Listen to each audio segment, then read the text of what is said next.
जिसके पास भगवान के नाम का धन है वो अमीर है, जिसके पास राम नाम का धन नहीं है गरीब कौन? जो भगवान में मन नहीं लगाता, जिसका मन संसार के भोगों में लगा है, जिसका मन संसार में ही उलझा पड़ा है, जिसका मन निंदा चुगली में लगा है, वो गरीब है। लेकिन जो भगवान की कथाएं सुनता है, भगवान का दर्शन करता है, भगवान का नाम जपता है, भगवान का ध्यान करता है, वो अमीर है। तुम्हारा मन प्रभु में लग रहा है, ये बड़ी अमीरी है। इसलिए आप बहुत धनवान हैं। आप इतने धनवान हैं कि देखो आपको रोज कथा की गंगा मिल रही है। सेवा कथा रसमहो नितराम पिबत्वम। सेवा और कथा दो चीजें मिल जाएं जीवन सफल हो जाए। एक तो भगवान की कथा और दूसरी सेवा। सेवा मिल जाए भगवान के भक्तों की या भगवान की सेवा मिल जाए। भाग्यशाली हैं वो लोग जो बिहारी जी के मंदिर की झाड़ू लगाते हैं। भाग्यशाली हैं वो लोग जो संतों की भक्तों की सेवा में लगे हुए हैं।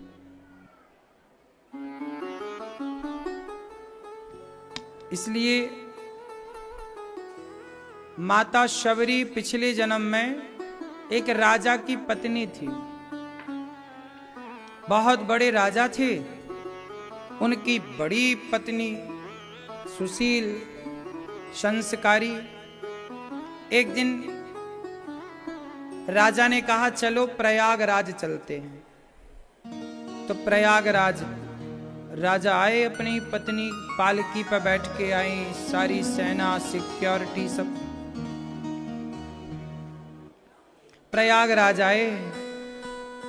तो प्रयागराज में संतों का सत्संग चल रहा था, ऐसी कहीं कथा हो रही थी। तो रानी के कान में हल्की हल्की कथा की ध्वनि आ रही थी। जहां वो अपने कक्ष में रुकी, शिविर लगा, तो उनके कमरे के पास कथा की कीर्तन की आवाज हल्की हल्की गई। तो उसे बहुत अच्छा लगा। उसने अपने पति से कहा प्राणनाथ, लगता है अगल बगल सत्संग चल रहा है संतों का, आप आज्ञा करें तो मैं सत्संग में चली जाऊं। राजा बोले ना, आप इतनी बड़ी महारानी और इतनी बड़ी महारानी होके आप ऐसे बैठेंगी, शोभा ना देगा, आपके लिए अच्छा नहीं। पति ने मना कर दिया, बोले आप रानी हैं, आपको सब जगह नहीं जाना चाहिए, आपके हिसाब का नहीं, सत्संग चल रहा कोई बात नहीं। पर रानी को बहुत बुरा लगा, पर अब करे तो करे क्या, जाए तो जाए कैसे। रात हुई 12 बजे, राजा सोए। जब सब सो गए तो रानी रात को 1 बजे 2 बजे रात को उठी और संगम, प्रयागराज संगम, गंगा यमुना सरस्वती का जहां मिलन है, संगम में गई रानी और गंगा जी से कहा, हे गंगा मैया, अगले जन्म में मुझे दासी बना देना, अगले जन्म में मुझे गरीब बनाना, पर रानी मत बनाना। मैं रानी बनकर के सत्संग से वंचित हो गई। सत्संग से वंचित इसलिए हो गई क्योंकि मैं रानी हूं। मैं कीर्तन से, संतों के दर्शन से वंचित इसलिए हो गई क्योंकि मैं रानी हूं। हे गंगा मैया, अब की बार मुझे दासी बना देना, गरीब बनाना, पर रानी ना बनाना। और अगले जन्म में गंगा मैया ऐसी कृपा करना कि मुझे सत्संग मिले, संतों का संग मिले, ऐसी कृपा करना, मेरा मन धन दौलत में ना लगे, कथाओं में, संतों के दर्शन में मन लगे, सेवा में मन लगे। ये कहकर अपने सिर पर कपड़ा बांध करके और रानी संगम में डूब गई। उन्होंने जल समाधि ले ली, मतलब उन्होंने अपने आप को खत्म कर लिया कि ऐसी रानी बनकर के क्या फायदा। सवेरा हुआ, रानी का पता नहीं। राजा ने कहा रानी कहाँ चली गई। चारों तरफ खोज हुई तो उनकी बॉडी, उनका शरीर, वो तो मर चुकी थी, ऊपर किनारे पड़ा हुआ था उनका शरीर। हल्ला फैल गया कि देखो रानी की किसी ने हत्या कर दी। अब बाकी लोग क्या जाने। वही रानी अगले जन्म में माता शबरी बनी। वही रानी अगले जन्म में क्या बनी? माता शबरी। शबरी की माँ एक दिन चोटी कर रही थी, शबरी की छोटी गुड़िया शबरी, उस समय छोटी, बचपन काल। एक दिन माँ चोटी कर रही शबरी की, बाल सुलझा रही। तभी शबरी के पिता ने बहुत सारे जंगल के जानवरों को इकट्ठा किया। शबरी बोली माँ, आज पिताजी इतने सारे जानवरों को क्यों इकट्ठा कर रहे हैं? माँ ने कहा बेटा, तेरा विवाह होने वाला है, तेरे विवाह में बाराती आएंगे। उन बारातियों को इन सारे पशुओं को मार करके उनका मांस परोसा जाएगा। तेरे विवाह की तैयारी चल रही है। माता शबरी ने कहा माँ, क्या मेरे विवाह में इतने सारे पशुओं की बलि चढ़ाई जाएगी? क्या करें बेटा, चढ़ानी ही है। बारातियों ने डिमांड भेजी है कि हमें हिरण का मांस चाहिए, हमें उसका मांस चाहिए। तो सब पिता ने तुम्हारे बंदोबस्त किया है, इकट्ठा किया है। शबरी ने देखा कि माँ कहीं चली गई काम में, पिताजी कहीं चले गए, तो शबरी ने उस जंगल के जानवरों को, पिता ने एक जगह इकट्ठा किया। दरवाजा लगा था, शबरी ने दरवाजा खोला, सारे पशु जंगल की ओर भागे। सारे पशुओं को मुक्त कर दिया माता शबरी ने। पशुओं ने आवाज, दुआएं दी, शबरी तुमने हमारा बंधन मुक्त किया है, तुमने हमें मुक्त किया है, भगवान तुम्हें मुक्त करेंगे। तुमने हमारा दुख समझा है, भगवान तुम्हारा दुख समझेंगे। शबरी ने उन पशुओं को मुक्त किया और जंगल चली गईं। और जंगल में एक संत मिले, महर्षि मतंग। मतंग ऋषि के आश्रम में वह बेटी की तरह रह करके और संतों के यहाँ झाड़ू पोंछा करती और संतों का प्रसाद पाती, सत्संग करती, और ऐसे ही जवानी, ऐसे ही उसका बुढ़ापा बीता। और सत्संग और सेवा, सत्संग और सेवा, सत्संग और सेवा, केवल 2 काम किया माता शबरी ने।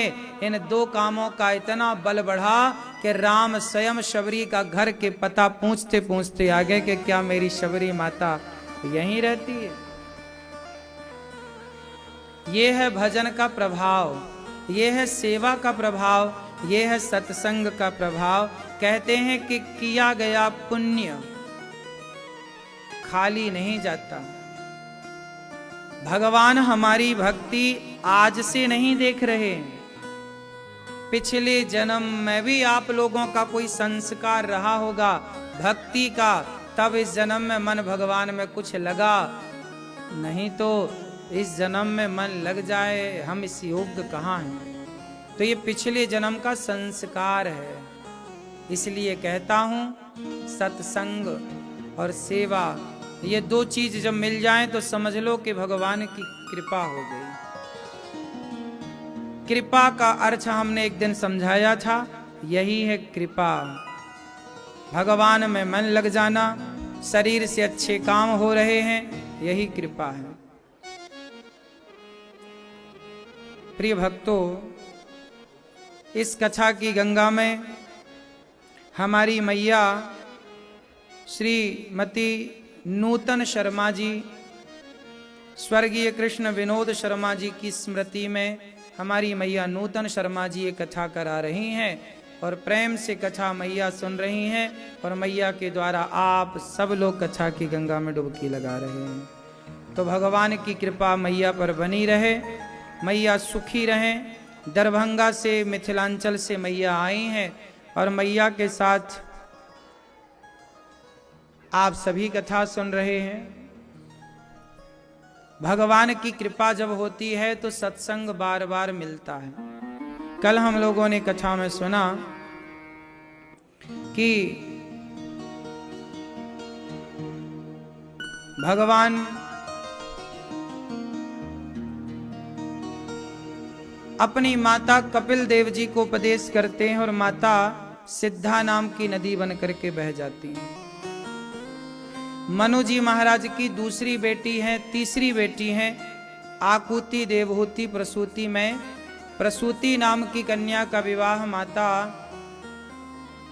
का विवाह दक्ष से हुआ। दक्ष की छोटी बेटी का नाम सती और भगवान शंकर से इनका बढ़िया विवाह संपन्न हुआ। भगवान शंकर कौन है? भगवान शंकर भगवान के बहुत बड़े भक्त हैं। जिस भगवान शंकर सदा भगवान के ध्यान में रहते हैं। शंकर जी कौन है? वैष्णवानाम यथा शंभु, सबसे बड़े भक्त हैं शंकर जी। कौन है शंकर जी? भक्त हैं किनके? भगवान श्रीमन्नारायण के। राम कहाँ बैठते हैं? राम जी शंकर जी के हृदय में सदा वसंतम हृदयारविंदे भवम भवानी सहितम नमामि। शंकर जी के हृदय में बैठते हैं राम। शंकर जी पुजारी किसके हैं? राम के। शंकर जी देखो संहार करते हैं, तो संहार किस लिए क्यों करते हैं? किस बल से करते हैं? शंकर जी सदा भगवान का नाम जपते हैं, सदा भगवान का ध्यान करते हैं। शंकर जी भी भगवान का ध्यान और नाम जपते हैं, इसलिए उनके अंदर संहार करने की शक्ति है। यदि वो नाम जपना छोड़ दें तो शंकर जी भी संहार ना कर पाए। नाम जपते हैं ना शंकर जी। शंकर जी कौन है? हनुमान जी। और हनुमान जी कहाँ रहते हैं? राम जी के द्वार। राम द्वारे तुम रखवारे। सदा राम राम श्री राम जय जय राम का जाप, ये नाम की बड़ी ताकत है। इसलिए हम आपसे कहते हैं कि आप भी नाम जपा करो, कथाएं सुना करो और नाम चलते फिरते श्रीमन्नारायण श्रीमन्नारायण श्रीमन्नारायण नाम जपो। नाम की बड़ी महिमा है। जो नाम जपता है वो सदा सुखी रहता है। नारद जी नाम जपते हैं तो उनके लिए बैकुंठ के द्वार खुले रहते हैं। आजकल का आदमी नाम नहीं जपता है ना। नाम जपने का कहो तो नहीं जपता। एक मैया हमसे बोली, महाराज जी हम बड़े दुखी हैं, परेशान हैं, कोई उपाय बताओ। हमने कहा नाम जपो। जैसे नारद जी जपते हैं श्रीमन्नारायण श्रीमन्नारायण, नारद जी नाम जपते हैं तो नारद जी के लिए बैकुंठ के दरवाजे सदा खुले रहते हैं। इसलिए काम करते रहो और नाम अंदर चलता रहे। श्रीमन्नारायण श्रीमन्नारायण। एक मैया बोली हम बड़ी दुखी हैं महाराज। हमने कहा नाम जपो, तुम्हारा सारा दुख दूर हो जाएगा। नाम जपो। अरे महाराज कोई दूसरा उपाय बताओ। फिर हमने उनको दूसरा उपाय बताया। हमने कहा आपके अगल बगल कोई कुआं है? बोली है। हमने कहा कूद जाना उसमें, सारे दुखों से छुटकारा। आजकल आदमी को नाम पे भरोसे नहीं है भगवान के, उन्हें दूसरा उपाय चाहिए। इसलिए आप लोगों को फिर परेशानी का सामना करना पड़ता है। आप लोगों को यंत्र मंत्र जंत्र में फिर मन लगाना पड़ता है। भगवान के नाम में जो श्रद्धा रखता है उसे संसार की कोई नकारात्मक शक्ति परेशान नहीं कर सकती। समाज में नहीं कुछ लोग कहते भूत लगे हैं, प्रेत लगे हैं, ये और वो फला ढिमका। जो भगवान के आश्रित है उसे भूत क्या बिगाड़े। नाम जपो ना प्रेम से, नाम जप करो। क्यों?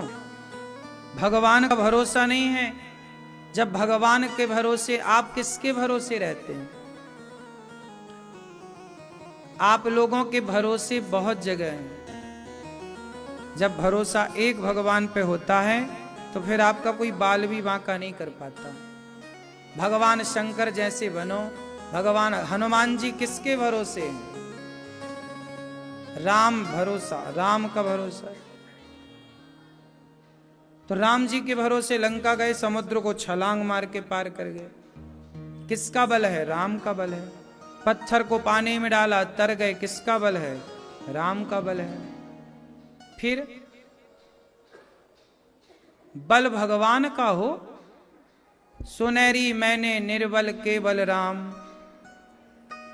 भगवान शंकर की पत्नी माता सती को एक बार शंकर जी बोले चलो कथा सुनने चलते हैं।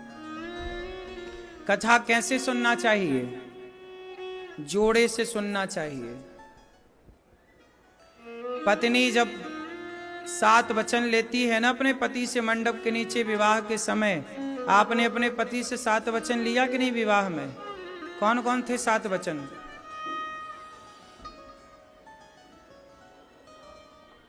बस इतना याद है 7 वचन।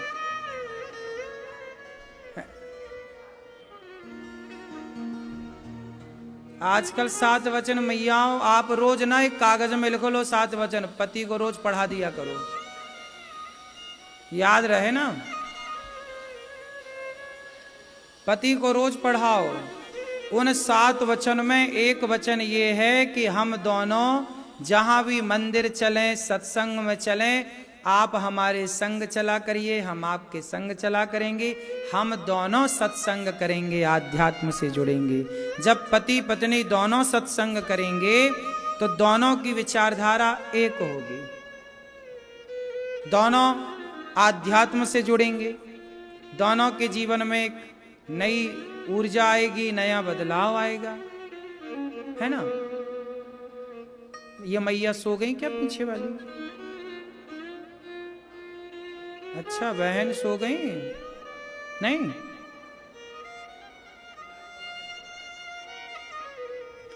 सत्संग रोज करो और जोड़े से करो। रोज जोड़े से नहीं तो कभी कभी जोड़े से करो। महीने में 1-2 सत्संग जोड़े से अटेंड करो, पति पत्नी दोनों। अब होता क्या है कि पत्नी की विचारधारा तो अच्छी है, स्त्रियां तो अच्छी होती हैं, स्त्रियों के मन में तो ज्यादा खुरापात नहीं होता, स्त्रियों के जीवन में स्त्रियां ठीक होती हैं। खुरापात पुरुष के दिमाग में ज्यादा होता है। नहीं, स्त्रियां सीधी साधी होती हैं, स्त्रियों के मन में ज्यादा पाप नहीं होता। लेकिन जिन स्त्रियों के मन में 5% स्त्रियां जिनके मन में होता है, फिर उनके अंदर ज्यादा ही होता है। बाकी 95% स्त्रियों के मन में पाप नहीं होता। अच्छा, पुरुषों की मात्रा ज्यादा है, स्त्रियों से पुरुषों की पाप में प्रवृत्ति ज्यादा है पुरुषों की। क्यों जी, बात सही है? स्त्रियों का मन ज्यादा चंचल है कि पुरुषों का?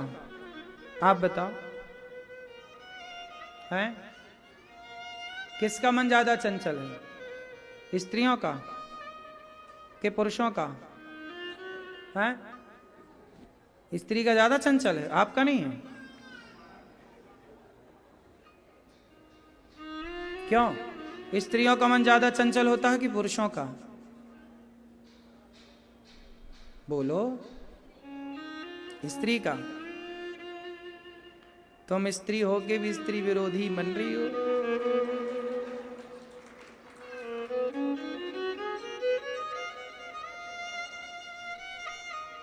स्त्रियों का मन और पुरुषों का मन, दोनों के मन में पुरुषों का मन बहुत चंचल है। स्त्रियों का मन कहां जाता है? अपने पति में, अपने बच्चों में, अपने पैसे में, अपनी जेठानी में, अपनी देवरानी में, अपनी सास में, अपनी माँ में, अपने बाप में। और कहाँ जाता है स्त्रियों का मन? कुछ स्त्रियां होंगी जिनका मन पड़ोसी में भी जाता होगा, 5%। लेकिन पुरुषों का मन किसी की गाड़ी दिख जाए गाड़ी में मन, किसी का बंगला दिख जाए बंगले में मन, किसी की पत्नी दिख जाए उसकी पत्नी में मन। सब पुरुषों की हालत ऐसी नहीं है। 5% पुरुषों को छोड़ दीजिए आप, जो अच्छे हैं, जिनका मन बिल्कुल ठीक ठाक है। बाकी 95% पुरुष इस तरह से चंचल होते हैं। हाँ या ना?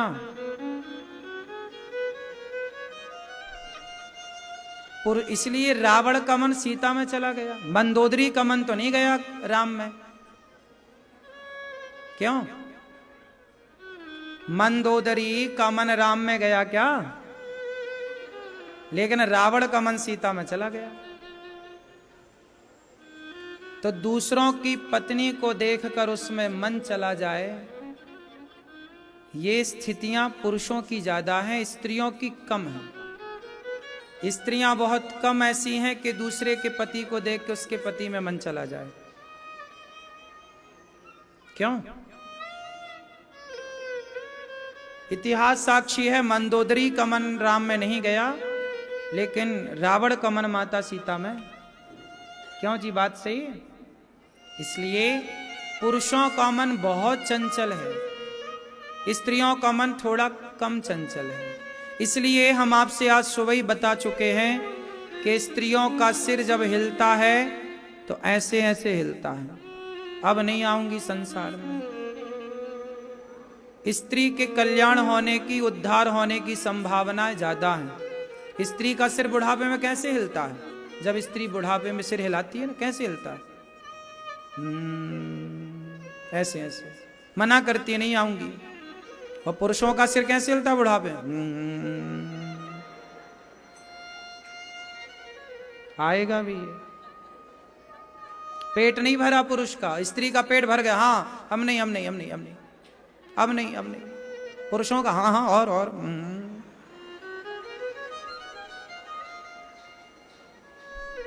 क्यों मैया? सही है।